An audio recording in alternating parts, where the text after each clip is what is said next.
Bonjour à tous et bienvenue si vous nous rejoignez sur France 24. On commence tout d'abord ce journal par cette manifestation aujourd'hui à Paris, place du Trocadéro, en soutien aux citoyens français détenus en Iran. Ils sont 7 au total.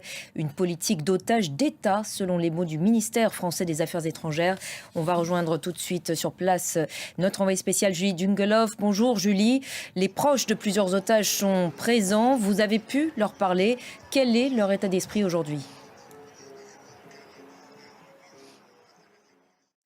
Je vous le disais également en titre, les États-Unis une nouvelle fois sous le choc après la diffusion de la vidéo de l'arrestation de Tyre Nichols, cet Afro-Américain de 29 ans décédé après une interpellation qui s'est en réalité apparentée à un véritable passage à tabac. Les faits datent du 7 janvier. Les 5 policiers inculpés sont eux-mêmes Afro-Américains. Ce nouveau drame relance le débat sur les violences policières aux États-Unis. Laurence Naon. Et on en parle avec notre invitée Charlotte Recoquillon. Bonjour, merci d'être avec nous sur France 24. Vous êtes chercheuse rattachée à l'Institut français de géopolitique, journaliste spécialiste des États-Unis. On l'a vu, les images sont d'une violence inouïe. Comment expliquer que malgré, disons, l'émotion que ça suscite à chaque drame et les débats qui sont éternellement relancés aux États-Unis après chaque violence policière de ce type, ces violences soient toujours possibles aujourd'hui ?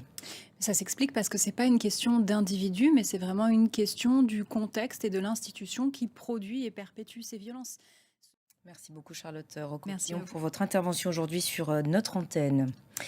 L'extrême tension ne retombe pas au Proche-Orient, touché par une flambée de violence depuis jeudi. Ce samedi, un Palestinien de 13 ans a blessé par balle un père et son fils près d'un site archéologique situé à Jérusalem-Est. Les détails avec Étienne Paponneau. Allez, tout autre chose maintenant, direction l'Inde, où Shah Rukh Khan, véritable dieu vivant de Bollywood, effectue son comeback dans les salles après 4 ans d'absence. Voilà, et pour finir ce journal, juste un mot en provenance de la République tchèque, où on vient de l'apprendre. Le général Petr Pavel a été élu à la présidence de la République, battant ainsi l'ancien Premier ministre Andrej Babiš pour prendre donc la succession de Miloš Zeman. On reviendra bien évidemment sur cette information dans nos prochaines éditions. C'est la fin de celle-ci. Merci de l'avoir suivi. L'actualité continue sur notre antenne. Restez avec nous sur France 24.